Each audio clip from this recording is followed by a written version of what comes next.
अब हम वचन में से कुछ सुनेंगे और मेरी पत्नी है नीलिमा सोलोमन, वो आपके सामने परमेश्वर के वचन में से कुछ बांटेंगी।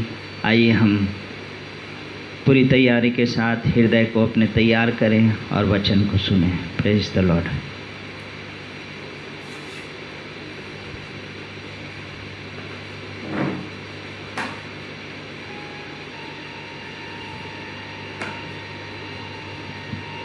Hallelujah. Hallelujah. Praise the Lord. Thank you, Jesus. Hallelujah. Hallelujah. मैं परमेश्वर पिता का धन्यवाद करती हूँ, प्रभु यीशु मसीह पवित्र आत्मा का धन्यवाद करती हूँ।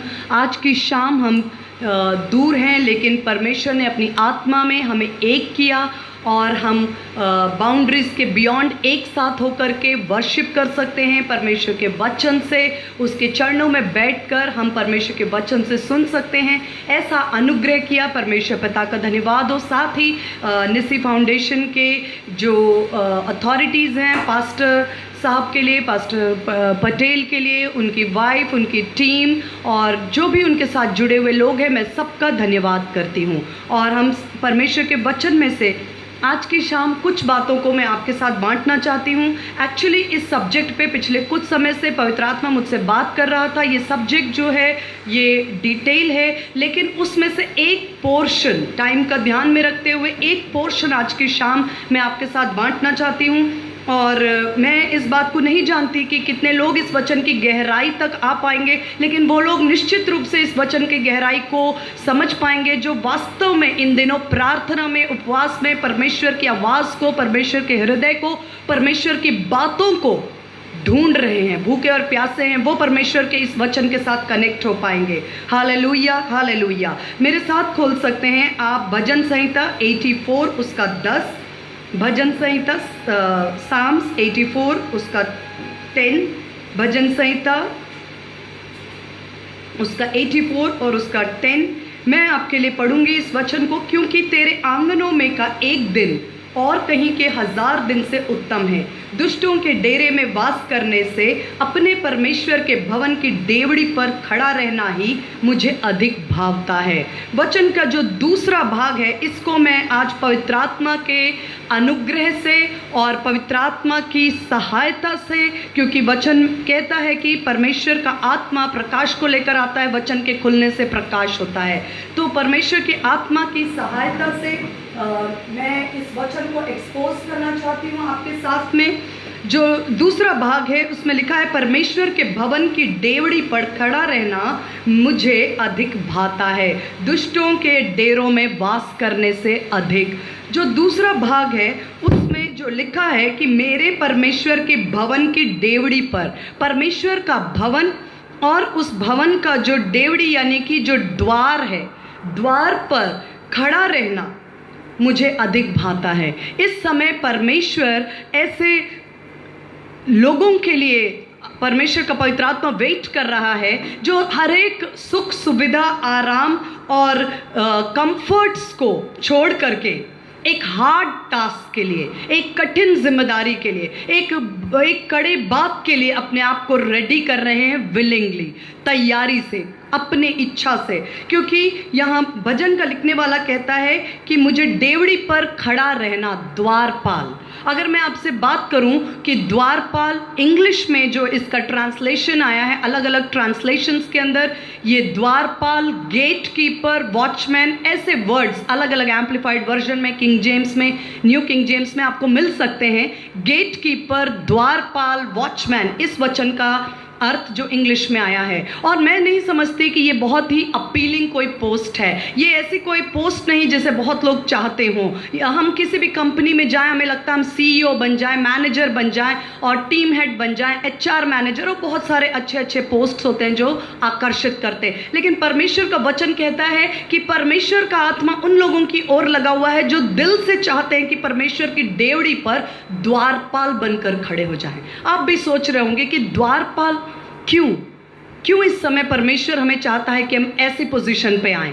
क्योंकि समय की आवश्यकता है, ये समय की ज़रूरत है। इस समय के अंदर परमेश्वर के हृदय के अंदर जो बातें पवित्र आत्मा हमें एनलाइटन करना चाहता है, उस समय एक वॉचमैन की ज़रूरत है, एक डोर कीपर। अभी डोर कीपर के दो स्पष्ट और सीधे स्पष्ट काम होते हैं। पहला काम होता है कि जिनके लिए इनविटेशन है उनके लिए द्वार खोलना, जो चुने हुए हैं, बुलाए हुए हैं, उनके लिए द्वार खोलना। और दूसरा इंपॉर्टेंट काम होता है कि अनचाहे लोग, अनइनवाइटेड लोग, चोर, डाकू या जिनकी आवश्यकता नहीं है, उन्हें अंदर आने से रोकना, यानी कि सुरक्षा करना। ये दो मुख्य बातें हैं जो आज की शाम में आपके साथ बांटना चाहती हूँ। पहला भाग है कि जो इनवाइटेड लोग हैं उनके लिए द्वार खोलना। यूहन्ना 10:3 उस वचन में लिखा है, आप चाहें तो नोट कर सकते हैं, बाद में उनको मेडिटेट कर सकते हैं। यूहन्ना रचित सुसमाचार उसका 10:3 कहता है कि परमेश्वर की भेड़ों के लिए उसका द्वारपाल द्वार खोल देता है।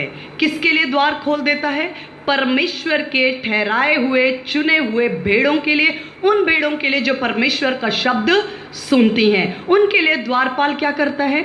वो द्वार खोलता है। आप और मैं, परमेश्वर आज ऐसे अभिषेक के अंदर हमें लेकर जाना चाहता है जहां हम कईयों के लिए द्वार खोल दें। किस बात का? द्वारपाल द्वार किस बात के लिए खोलता है?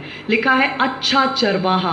लिखा है जब द्वारपाल द्वार खोलता है तो भेड़ द्वार के अंदर आती हैं, और जब वो अच्छा चरवाहा उन्हें चारा देता है, उन्हें सुखदाई जल के झरने से वो पिलाता है, उनके जी में जी ले आता है, उन्हें धर्म के मार्ग में अगुवाई करता है। अच्छा चरवाहा उनकी रक्षा करता है, और यहाँ तक कि अच्छा चरवाहा उन भेड़ों के लिए समय पर अपने प्राणों की कुर्बानी देता है। कौन है अच्छा चरवाहा? जी हाँ, मेरे और आपके उद्धारकर्ता प्रभु यीशु मसीह के विषय में मैं बात कर रही हूँ। द्वारपाल, मैं और आप, संसार की दृष्टि में यह पोजीशन बहुत अपीलिंग या आकर्षित नहीं हो सकती, लेकिन आज आवश्यकता है कि हम द्वार खोलने वाले बन जाएं, जिससे कि जिन लोगों को, जिन भेड़ों को, जिन व्यक्तियों को, जिन बातों को परमेश्वर ने ठहराया है, उनको हम उनके लिए द्वार खोल दें कि उनकी मुलाकात यीशु मसीह के साथ हो जाए। और जब उनकी मुलाकात यीशु मसीह से होती है, वे अच्छे चरवाहा से मिलते हैं, और जब अच्छा चरवाहा उनका उद्धारकर्ता बन जाता है और अच्छा चरवाहा उन्हें उद्धार देता है, अच्छा चरवाहा यीशु मसीह अपने प्राणों की कुर्बानी देकर उनके प्राणों को बचा लेता है, अनंत जीवन का वारिस बनाता है, पापों और श्रापों से आजाद करता है, और प्रभु यीशु मसीह उन्हें स्वर्गीय स्थानों में पिता के साथ अपनी संतान होने का अधिकार भी देता है। परमेश्वर कहता है ये समय है कि आप और मैं, जो खास तौर पर फर्स्ट जनरेशन बिलीवर्स होते हैं, पहली पीढ़ी के विश्वासी, पहली पीढ़ी के विश्वासी, आप अपने जीवन को अगर आप गौर से देखें, आप देखेंगे आप बहुत कठिनाइयां और चुनौती और संघर्ष का सामना कर सकते हैं। और ऐसा बहुत ही ऑब्वियस है, क्योंकि आप शायद नहीं जानते, लेकिन शत्रु जानता है कि आप एक द्वारपाल है, और आप अपने आने वाली पीढ़ियों के लिए हमेशा हमेशा के लिए उद्धार का रास्ता खोल देते हैं। आपने यीशु मसीह को ग्रहण किया, आपने अपने समस्त परिवार और घराने के लिए द्वारपाल बनकर यीशु मसीह जो अच्छा चरवाहा है उससे मिलने के लिए उस द्वार को खोल दिया है। इसलिए शत्रु हमेशा कोशिश करता है कि वो हमें हताश और निराश करे। उसका आक्रमण, याद रखिए, ना आपके शरीर पर है, इनडायरेक्टली। कई बार हमें लगता है कि शत्रु ने मुझे बीमार किया, शत्रु ने हमारी इन बातों को चुरा लिया, शांति चुरा ली। नहीं नहीं नहीं नहीं, उसका मुख्य उद्देश्य है आपके विश्वास पर अटैक करना चाहता है। जो विश्वास आपके अंदर है, यदि वो इसी पीढ़ी में वो खत्म कर दे, किसी तरह से हमें उस विश्वास से वो फेर ले, किसी तरह से हम उस विश्वास से पीछे हट जाएं, यीशु मसीह का इनकार कर दें, तब शत्रु को लगता है कि ये मेरी जय है, क्योंकि ये विश्वास इस पीढ़ी में खत्म हो गया, अब आने वाली पीढ़ियों के लिए रास्ता बंद हो गया। इसलिए इस बात का ध्यान रखें कि जैसे प्रेरितों के काम उसके 16 अध्याय उसके 31 वचन में लिखा है, जब पौलुस और सिलास बंदी गृह में थे और वे आराधना कर रहे थे, बंदी गृह के द्वार खुल गए और सारे बंधन टूट गए, तब वहां का जो द्वारपाल था, जो वहां का प्रिजन कीपर था, उसने आकर पूछा, मैं उद्धार पाने के लिए क्या करूं? पौलुस ने कहा, तू यदि यीशु मसीह पर विश्वास करे तो तू और तेरा घराना उद्धार पाएगा। और उसी रात, उसी समय उस द्वारपाल ने अपने उद्धार को, यीशु मसीह को अपने उद्धारकर्ता करके ग्रहण किया। तो केवल उसने नहीं, वरन उसके समस्त परिवार और उसके घराने ने भी यीशु मसीह के वचन पर विश्वास करके बपतिस्मा लिया। द्वारपाल कई पीढ़ियों के लिए, एक पीढ़ी के लिए नहीं, कई पीढ़ियों के लिए आप रास्ता खोल देते हैं कि आपके आने वाले पीढ़ी, एक वचन मेरे साथ आप देख सकते हैं, दूसरा तिमोथी उसका 1:5, दूसरा तिमोथी उसका 1:5, जहां पौलुस, प्रभु का दास पौलुस तिमोथी को उत्साहित करता है और वो कहता है कि मुझे तेरे निष्कपट और खरे विश्वास की सुधि आती है। कैसा विश्वास? तिमोथी को पौलुस कहता है मुझे तेरे निष्कपट और खरा पवित्र विश्वास की सुधि आती है। लेकिन ये विश्वास का जो लीनिएज है, इस विश्वास का जो चैनल है, आप जानते हो क्या लिखा है?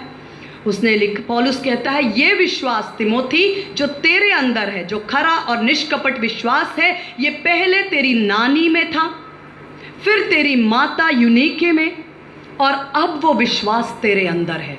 विश्वास एक धरोहर है जो पीढ़ी से पीढ़ी ट्रांसफर होती है, ट्रैवल करती है, आगे बढ़ाई जा सकती है अगर उस धरोहर की रक्षा की जाए और बहुत ही सुरक्षा के साथ उसे अपनी अगली पीढ़ी को हम हैंड ओवर कर पाते हैं।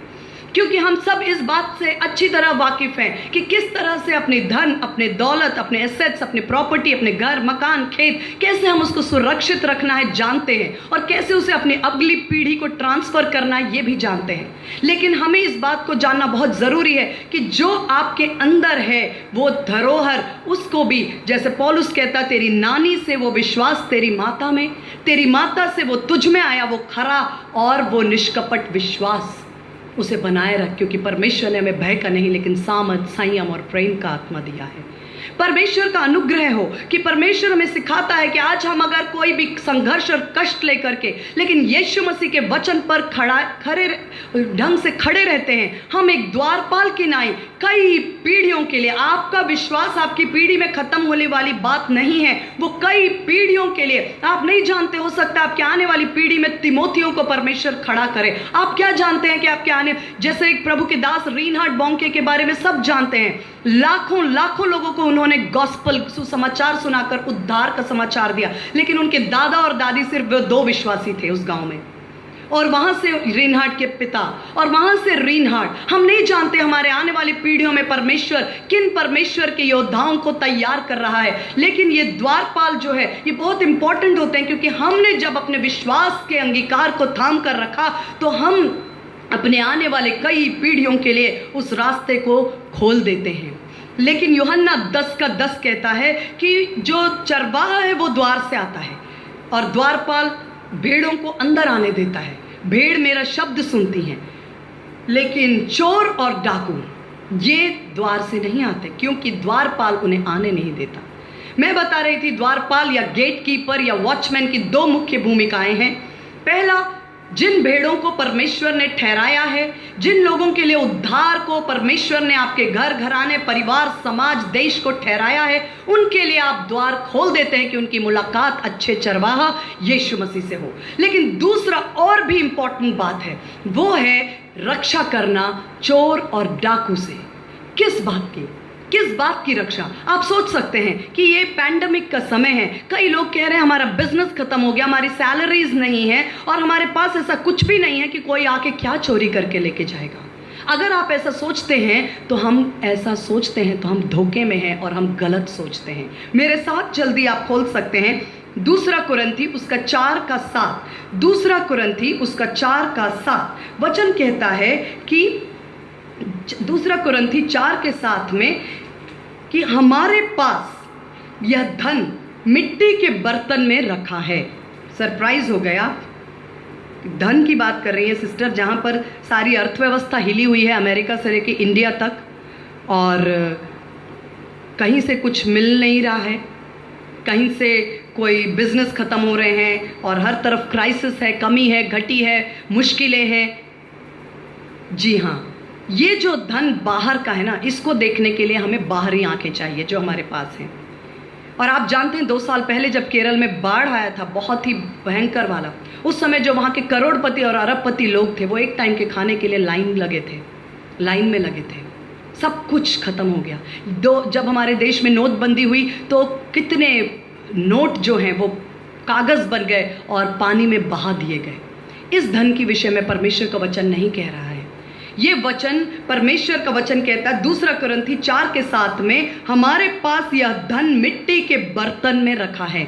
मिट्टी का बर्तन हमारा शरीर है और परमेश्वर ने हमारे अंदर कुछ इन्वेस्ट किया है, कुछ डिपॉजिट किया है, कुछ रखा है वो धन। और वो क्या है? ये असीम सामर्थ, एक ऐसी सामर्थ जिसका अंत नहीं है। असीम सामर्थ परमेश्वर की ओर से ठहरे, हमारी ओर से नहीं। इसे हमने कमाया नहीं, प्रार्थना उपवास से हमने इसे अर्जित नहीं किया, लेकिन ये परमेश्वर की ओर से गिफ्ट है। और क्या है ये असीम सामर्थ? ये असीम सामर्थ उसी के 6वें वचन में लिखा है कि परमेश्वर ही है जिसने अंधकार में से कहा कि ज्योति चमके, और परमेश्वर की महिमा की पहचान यीशु मसीह के चेहरे से प्रकाशित हो। The revelation of Jesus Christ as saviour, Yeshu Masih का उद्धारकर्ता के रूप में जो प्रकाशन है, यीशु मसीह का परमेश्वर के मेमने के रूप में प्रकाशन है, यीशु मसीह का जो प्रकाशन है कि वो एक यहूदा के गोत्र का बब्बर शेर है, यीशु मसीह का संपूर्ण सृष्टि का मालिक होने का जो प्रकाशन है, यीशु मसीह का प्रकाशन ही अनंत जीवन है। और यीशु मसीह के प्रकाशन ही हमारे जीवन की सबसे बड़ी धरोहर है, जिसे परमेश्वर ने हमारी आत्मा में इन्वेस्ट किया, हमारी आत्मा में डिपॉजिट किया है। इफिसियों 1:18 कहता है, पौलुस कहता है, मैं प्रार्थना करता हूं कि तुम्हारी मन की आंखें खुल जाए, क्योंकि संसार की आंखों से संसारिक धन देखा जाता है, लेकिन मन की आंखें अगर खुल जाएं तो पौलुस कहता है तुम्हारी आंखें खुल जाएं, आत्मा की, मन की आंखें, ताकि तुम मसीह की महिमा की धन और मिरास, लेगेसी, इनहेरिटेंस, उत्तराधिकार, जो महिमा मसीह यीशु के बुलाहट में हमारे लिए, जिस पवित्र आत्मा ने यीशु मसीह को मरे हुए में से जिलाया, वही पवित्र आत्मा मेरे और अंदर से, आपके अंदर से जीवन की जल की नदी बनकर बहता है। यदि हम इस सामर्थ को समझ लें कि परमेश्वर ने हमारे अंदर कैसी असीम सामर्थ और धन, ट्रेजर को रखा है, तब हम समझ जाएंगे कि हमें इसकी चौकसी करनी है, हमें इसकी सुरक्षा करनी है। क्योंकि पौलुस 2 तिमोथी 1:14 में कहता है, 2 तिमोथी 1:14 में लिखता है कि पवित्र आत्मा जो तुम्हारे अंदर बसा है, उसके द्वारा तुम इस धरोहर की रक्षा करो, इस धरोहर की रक्षा करो। कभी आपने सोचा अपने विश्वास, अपने यीशु मसीह के प्रकाशन के विषय में कि ये एक धरोहर है जिसकी हमें रक्षा करनी है? हम कैजुअल हो रहे हैं, अभी हम सोच रहे हैं कि हमें रक्षा करनी, किससे रक्षा करें? एक कॉमन वर्ड है शैतान से। जब हम बहुत कॉमन होते हैं, कुरिन्थियों की पत्री में लिखा है, उसके devices, be not ignorant of his devices, उसके युक्तियों से अनजान मत रहो, शत्रु की युक्तियों से अनजान मत रहो। एक कॉमन टर्म पकड़ लिया हमने, शैतान। हमें उसकी युक्तियों से अनजान नहीं रहना, कि जानना है कि वो कैसे काम करता है। वचन के अंदर मैं आपको थोड़ी देर के लिए पुराने नियम में लेकर जाऊंगी कि ये चोर कौन है जिससे हमें अपनी सुरक्षा करनी है, अपने परिवार और अपने धरोहर, अपने विश्वास की, अपने प्रकाशन की। क्योंकि ना तो वो हमारे जीवन में धन को चुराना चाहता है, ना हमारे स्वास्थ्य को। इन बातों पे अटैक जरूर होता है, आपके धन पर, स्वास्थ्य पर, परिवार पर, शांति पर, लेकिन उसका मुख्य केंद्र बिंदु ये बातें नहीं होती। इन सब बातों के द्वारा किसी तरह वो हमारे विश्वास की धरोहर को तोड़ देना चाहता है, ताकि वो ना हम उसे संभाले और ना हम उसे अगली पीढ़ी में पहुंचा सके।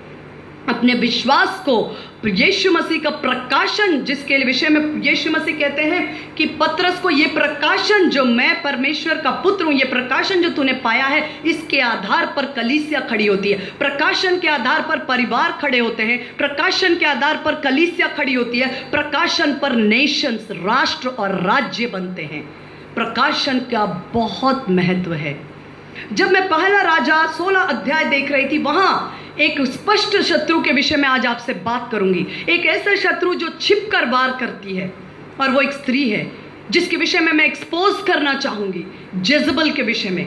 एक शत्रु जो कि छिपकर वार करती है, और वो अपने हस्बैंड अहाब के पीछे छिपकर वार करती है, और धोखे की आत्मा है। आप सोच रहे होंगे कि मैं जज़बल के विषय में क्यों बोल रही हूं, क्योंकि मैंने कहा चोर चोरी करने, घात करने और नष्ट करने आता यूहन्ना 10:10 के अनुसार। लेकिन जब हम जानेंगे नहीं कि ये चोर कौन है और किस तरह से वो हमारे देश, समाज और परिवार को चुरा रहा है, नष्ट कर रहा है, तो हम उसके विरोध में भी कुछ भी नहीं कर पाएंगे। ये जज़बल के विषय में लिखा है कि वो एक सिदोन की बेटी थी, सिदोन के राजा की बेटी, जिसे अहाब ने शादी की, और उसने पूरी दुष्टता, जादू, टोना, तंत्र, मूर्ति पूजा, परमेश्वर के भक्तों को मर्डर करना। She was a murderer. Clear cut वो परमेश्वर के दासों की आवाज को, प्रॉफिट्स को, भविष्यद्वक्ताओं के गले को वो बंद कर देती थी और वो परमेश्वर के लोगों पर हाथ डालती थी। लेकिन वो ये सब कुछ पीछे से करती थी।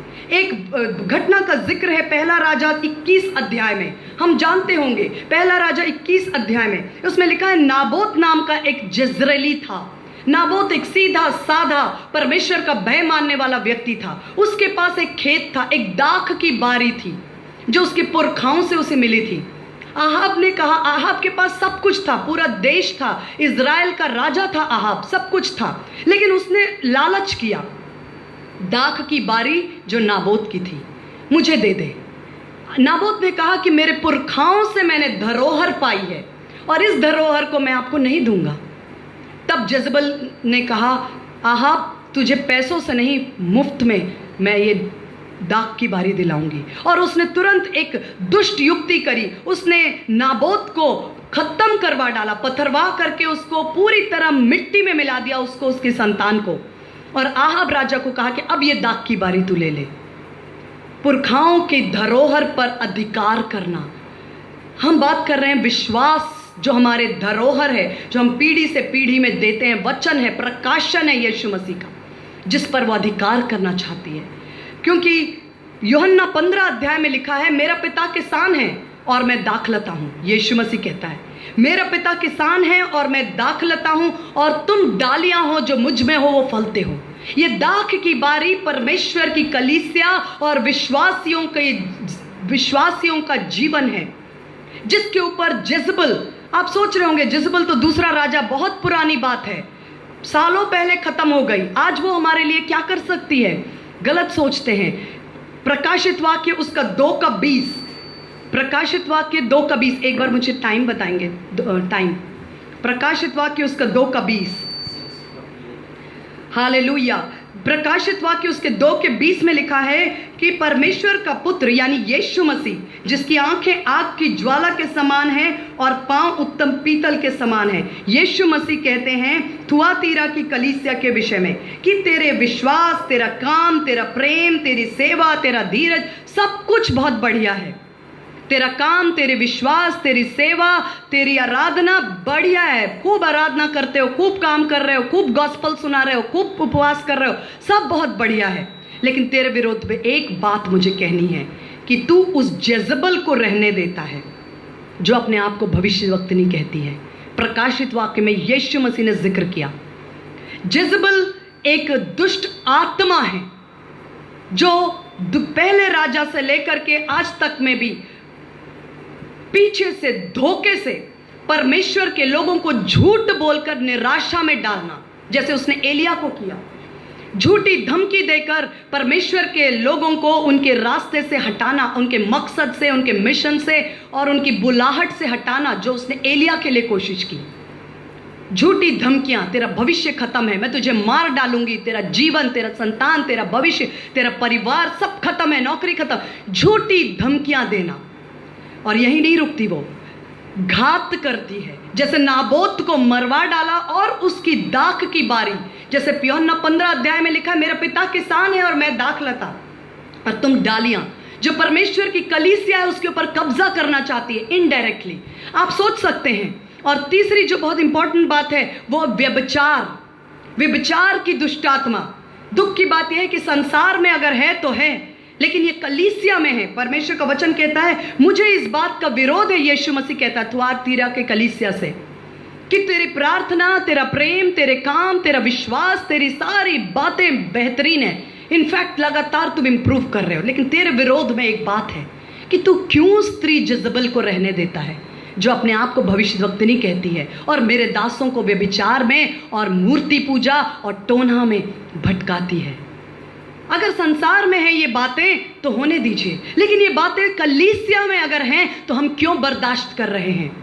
क्यों बर्दाश्त कर रहे हैं? क्योंकि परमेश्वर का वचन कहता है जेजबेल की आत्मा, आज भी हम बहुत से न्यूज़ में पढ़ते हैं कि होमोसेक्सुअलिटी को अमेरिका में लीगल राइट मिला है, लिव इन रिलेशनशिप्स को हमारे देश में लीगल राइट मिला है। हमारे जो फिल्म एक्टर्स और एक्ट्रेसेस और जिनको आज की जवान पीढ़ी बहुत एडमायर करती है, जिनको अपने जीवन में आदर्श समझती है, वो सब तरह की बातों को, वो गलत कामों को आज लीगल यानी कि सही ठहराया गया है। हर एक काम जो परमेश्वर के वचन के विरोध में आज वो लीगल होता जा रहा है। लेकिन हम सोच सकते हैं कि अरे वो अमेरिका में हो रहा है, मुझे क्या करना है, हमारे देश में हो रहा है, मुझे क्या करना है। आप याद रखिए कि इस जो दुष्टात्मा, इसकी जड़ें कलीसिया के द्वारा पहुंचते हुए परिवारों में भी जड़ पकड़ती हैं। ये अमेरिका में नहीं रुकता। अमेरिका की चीजें इंडिया में, इंडिया से कलीसिया में, कलीसिया से परिवारों में आकर जड़ पकड़ती हैं। इमोरलिटी, अनैतिकता, हमारे परमेश्वर का वचन कहता है क्यों इस जेजबेल की आत्मा को बर्दाश्त कर रहे हो, क्यों रहने देते हो इसको? ये तो विश्वास को मर्डर करना चाहती है। She is a murderer.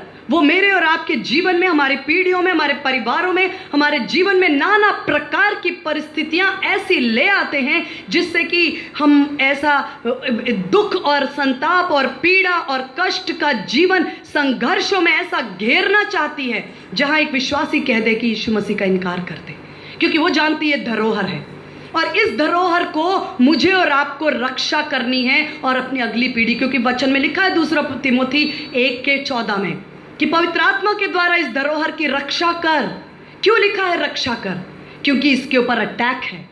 क्यों लिखा है रक्षा कर? द्वारपाल, इसके ऊपर अटैक है। डोर कीपर, इस विश्वास के ऊपर, आपके चरित्र के ऊपर और आपके प्रभु यीशु मसीह के प्रकाशन और जो आपके परमेश्वर के साथ आपका जो रिश्ता है उसके ऊपर अटैक है। इसके ऊपर अटैक है और इसे हमें रक्षा करनी है अपने बच्चों के अंदर और अपने परिस्थितियों में। कितने सटल ढंग से लगता है सब कुछ नॉर्मल है, ऐसे कपड़े नॉर्मल हैं, ऐसा लगता है ऐसे गीत नॉर्मल हैं, ऐसे पिक्चर नॉर्मल है। बहुत चालाकी से वो हमेशा धोखा देती है। उसने आहाब के नाम से चिट्ठी लिखी नाबोत को मरवाने की, और आहाब के सिग्नेचर्स और अंगूठी की छाप लगाकर उसने नाबोत को मरवाया। अपनी चिट्ठी नहीं लिखी अपने नाम की, और ना ही अपनी अंगूठी का प्रिंट दिया उसने। वो कभी भी पीछे से वार करती है, सामने से नहीं करती है। वो बहुत ही नाजुक ढंग से घर घर में अपनी दुष्टता, अपने पाप और दिल दिमाग को जकड़ लेने वाली दुष्टात्माएं, जिसे लोग समझ नहीं पाते, जिस वायलेंस को, जिस दुष्ट की बातों को, जिस गंदी घिनौनी बातें जो समय और परमेश्वर के वचन में नकारे हैं, स्ट्रिक्टली नो है, उनको बहुत प्यार से शुगर कोटिंग के साथ देते हैं। ये तो नॉर्मल है, आज सब कुछ है। परमेश्वर का वचन कहता है क्यों बर्दाश्त करते हो आप? परमेश्वर का वचन कहता है कि यदि हम ना बर्दाश्त करें तो हम क्या करें? परमेश्वर ने जिस दिन उसने नाबोत को मरवाया, उसी दिन परमेश्वर ने कहा कि जिस जगह पर नाबोत के लहू को कुत्तों ने चाटा है, उसी जगह पर जेजबेल के लहू को कुत्ते चाटेंगे।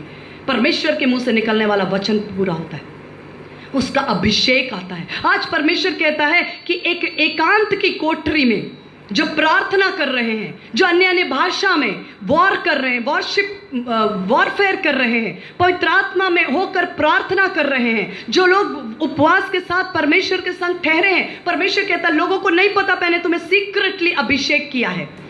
जेहू का अभिषेक।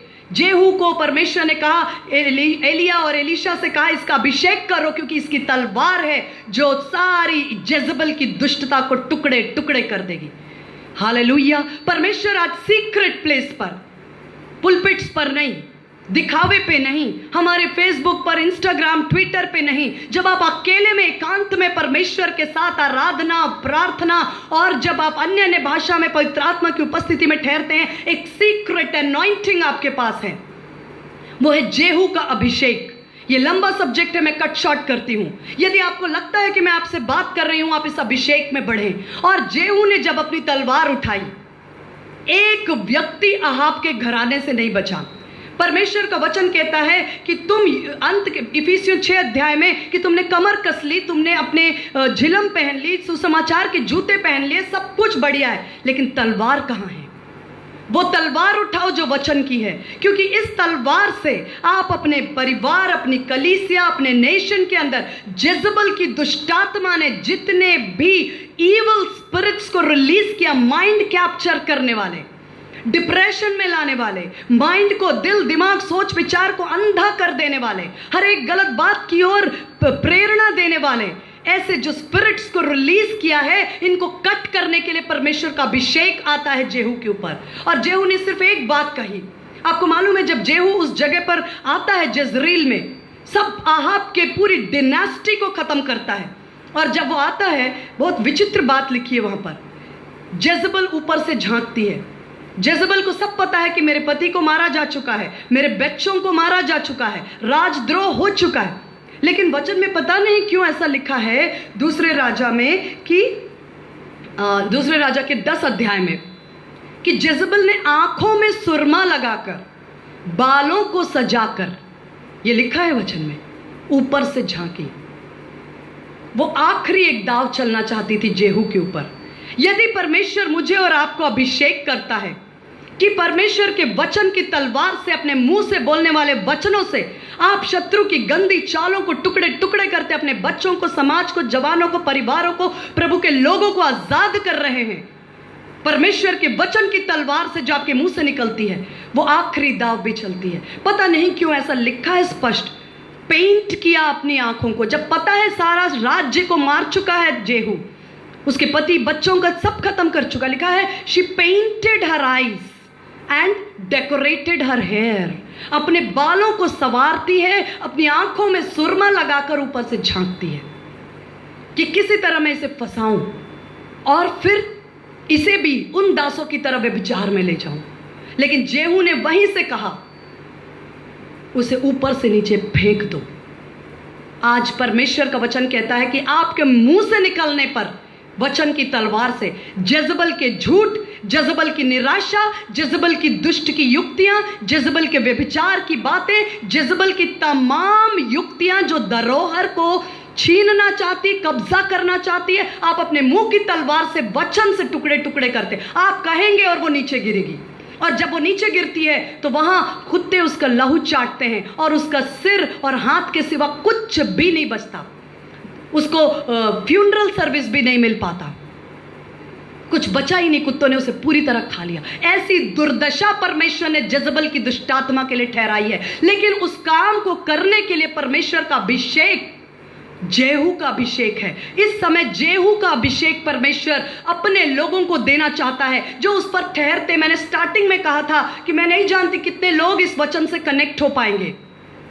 यदि कई लोग वचन को सुनने के लिए आते हैं, वो सोचते हैं कि सिस्टर नौकरी की आशीष, शादी की आशीष, बच्चों की आशीष, बीवी की आशीष, टीवी की आशीष की प्रार्थना करेंगी, चलो हम वचन सुनते हैं। आई एम सॉरी, मैं शायद उनको निराश कर रही हूं, लेकिन मुझे परमेश्वर के वचन के साथ और आत्मा के साथ फेथफुल होना है, जो एक दिन में नहीं, पिछले 2 महीनों से इस विषय पर परमेश्वर का आत्मा मुझसे बात कर रहा है। एंड मुझे किसी और मनुष्य से अधिक परमेश्वर के आत्मा के साथ विश्वास योग्य होना है।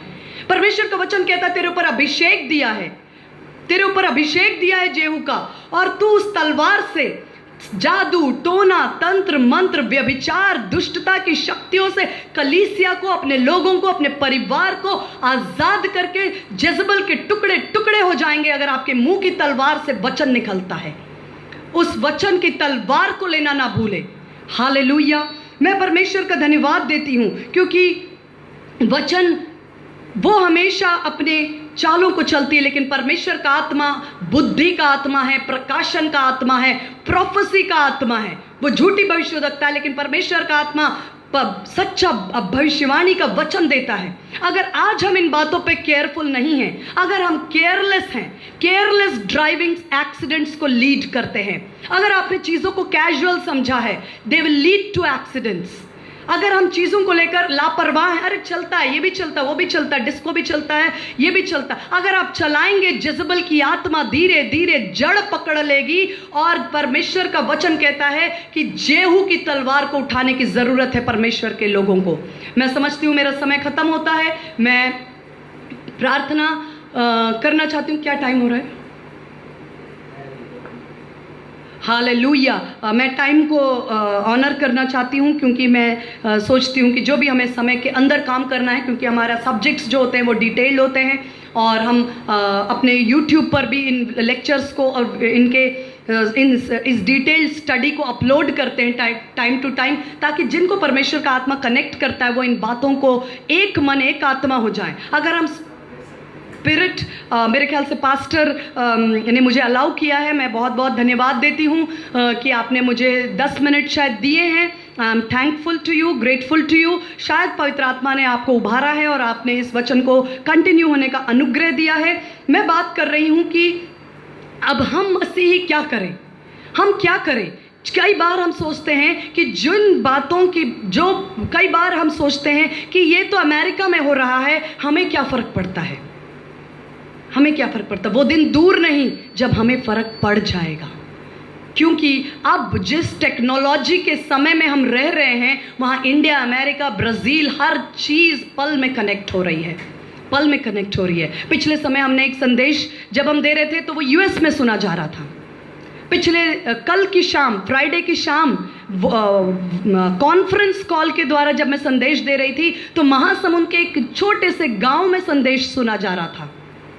तो जब इतनी बड़ी कनेक्टिविटी है, आप क्यों सोच सकते हैं कि बाढ़ जब आ ही गई है तो मेरे घर में पानी नहीं आएगा? ये सोचना बुद्धिमानी नहीं है। हमें उसके विरोध में जेहू का जो अभिषेक है, परमेश्वर का वचन कहता है जेहू का अभिषेक भी जेनरेशनल अनॉइंटिंग थी, पीढ़ियों का अभिषेक। आप याद रखें, मैं बात कर रही हूं, विश्वास धरोहर है, अभिषेक भी एक धरोहर है। और अभिषेक को जिस कटोरे में संभाला जाता है वो होता है चरित्र। अभिषेक को जिस कुप्पी में, अभिषेक के तेल को जिस कुप्पी में लाया जाता है, वो जिस हॉर्न में, पुराने समय में जो हॉर्न बोलते हैं, जो सींग में तेल उंडेला जाता था, वो सींग जिसमें अभिषेक संभाला जाता है, वो मेरा और आपका चरित्र होता है, जिसके ऊपर जज़बल का पूरा पूरा अटैक है। कैजुअल रहते हैं, इसलिए स्पष्ट लिखा है, थुआतीरा की कलीसिया के विषय में लिखा है कि मेरे दासों को भटकाती है। संसार के विषय में नहीं लिखा, संसार में तो बहुत कुछ हो रहा है, उन बातों की हम उन बातों की चर्चा कर करके अपना ये कीमती समय जो पास्टर ने हमें अवसर दिया है उसको हम वेस्ट नहीं करेंगे। जो संसार में हो रहा है वो जग जाहिर है, सब जानते हैं सब।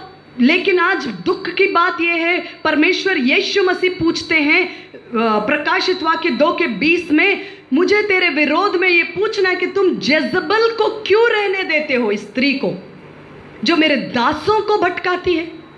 इस स्त्री के विरोध में परमेश्वर जब अभिषेक करता है जेहू का, वो बार बार, आप सोचिए बाइबल बहुत स्पेसिफिक है। जेहू के विषय में जब भी निर्णय हुआ, सबसे पहले परमेश्वर ने एलीशा से बोला, एलिया से कि तू जेहू का अभिषेक कर राजा होने के लिए।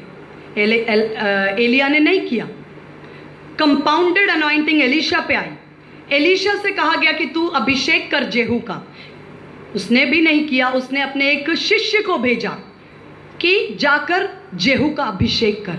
आप जानते हैं जब जेहू का अभिषेक का समय आया तो एक भविष्यद्वक्ता जिसका नाम तक नहीं लिखा है वो पहुंचा, और जेहू जो है उस समय इजराइल की आर्मी का कमांडर था, वो सेनापति था, और अपने बाकी सेनापतियों के साथ वो बैठा था, बाकी अपने सेना के जो मिनिस्टर्स थे उनके साथ। और ये भविष्यद्वक्ता एलीशा का चेला, लेकिन जिसका नाम भी नहीं लिखा, वो आके कहता मुझे तुझसे बात करनी है सीक्रेट में, और सीक्रेट में कमरे में ले जाता है, उसके ऊपर अभिषेक का तेल उंडेलता है और कहता है कि अहाब के घराने को खत्म कर देने का अभिषेक परमेश्वर ने तुझे दिया है, एक को भी मत छोड़ना।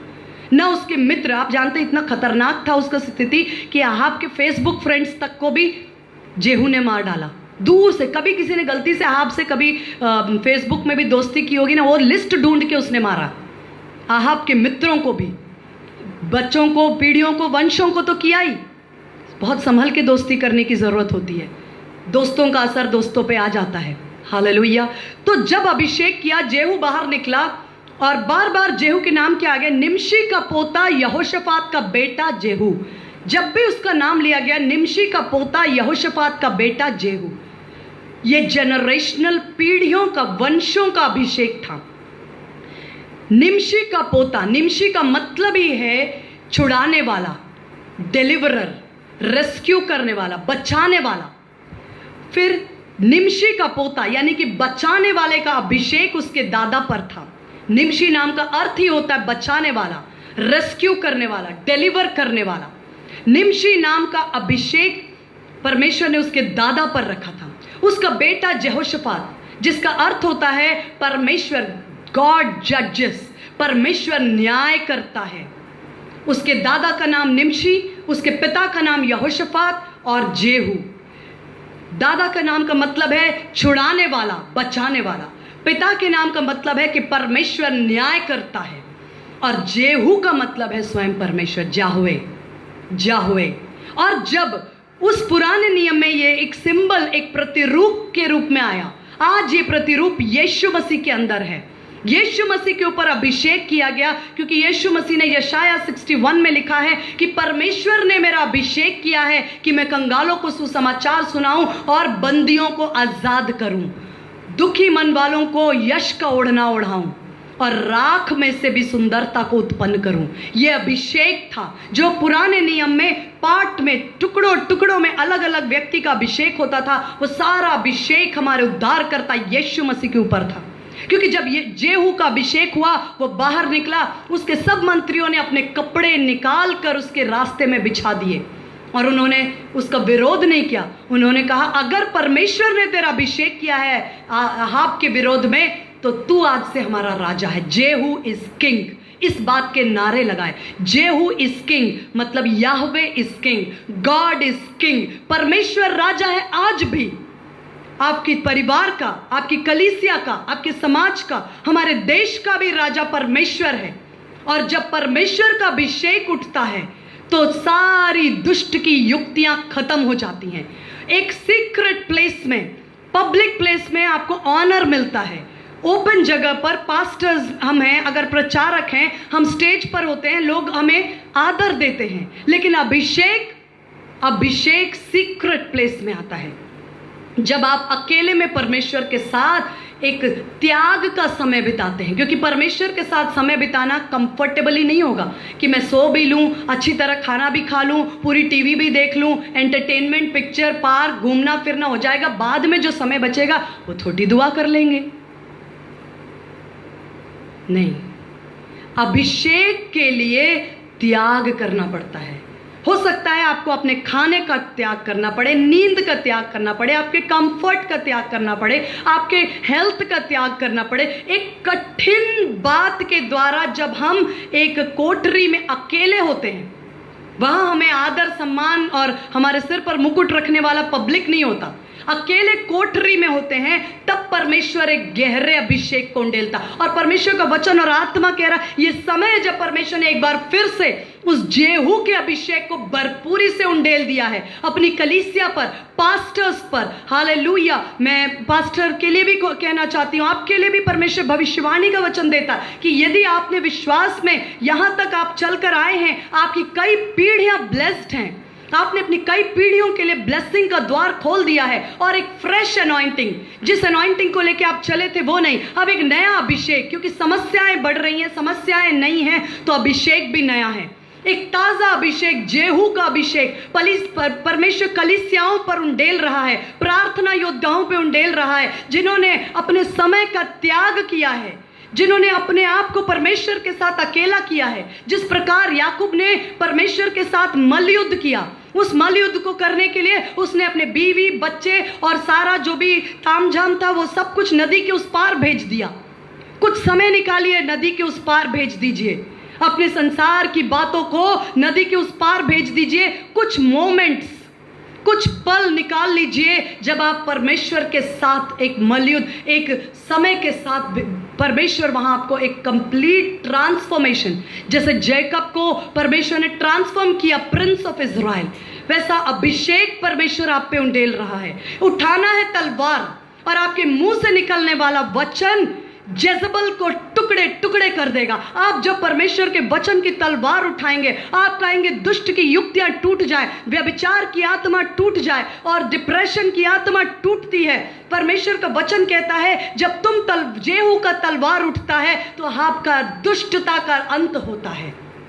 जेजबल ऊपर से नीचे सिर्फ उसके मुंह के वचन से, उसको तो तलवार भी नहीं उठाना पड़ा, लेकिन वो कोशिश जरूर करती है कि एक बार फिर अपने आप को श्रृंगार करके किसी तरह मैं आखिरी बार इसे, हो सकता है इसे फंसाऊं और इसको भी इसके मकसद से अलग कर दूं। जिसको डरा सकती है उसको धमकाती है, जिसको फंसाना चाहती है उसे फंसाती है, जिसके साथ जो व्यवहार लेकिन अब सब कुछ छिपके करती है, धोखे की दुष्ट आत्मा। मैंने आज की शाम उसे एक्सपोज करना चाहा, पवित्र आत्मा ने बर्डन दिया। मैं यहाँ रुकना चाहती हूँ। द्वारपाल हैं आप, आपने पीढ़ियों के लिए यीशु मसीह जो अच्छा चरवाहा है उससे मुलाकात करने के लिए द्वार खोल देने वाले व्यक्ति हैं आप। और आप अपने लोगों को, अपनी विश्वास की धरोहर को, अपने प्रकाशन को, अपने चरित्र को, अपने विश्वास को उस दुष्ट की हाथों से रक्षा करने वाले द्वारपाल भी हैं आप। हालेलुया। मैं परमेश्वर का धन्यवाद करती हूँ। मैं यहाँ रुकूंगी, प्रेयर करना चाहती हूँ।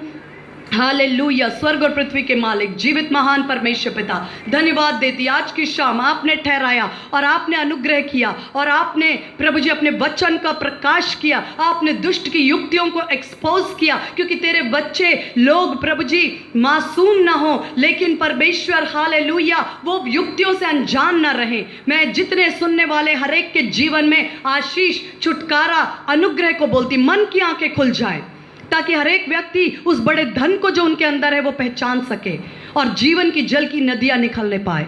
मैं हर एक सुनने वाले के लिए आशीष, अनुग्रह, छुटकारा, शांति, उन्नति बोलती हूँ। विशेष इस समय हम परिवार के रूप में आते हैं और पास्टर के लिए दुआ करते हैं। पास्टर हमारे रेस्पेक्टेबल पास्टर कमलेश पटेल के लिए, उनकी पत्नी के लिए, उनके बेटे के लिए, उनके परिवार को पूरी तरह यीशु के लहू में कवर करते हैं, सुरक्षित करते हैं। उनके निस्सी फाउंडेशन का जो संगठन है उसके लिए दुआ करते। प्रभु तेरे दास के हर एक कदम तेरी ओर से ठहराए हुए हों और वो सफलता के लिए हों, वो जय के लिए हों, अच्छा स्वास्थ्य और प्रभु जी और हर एक तरह से हेवनली पोर्टल्स को खोलकर उनके लिए प्रबंध खुल जाए, स्वर्ग से अद्भुत प्रबंध खुल जाए।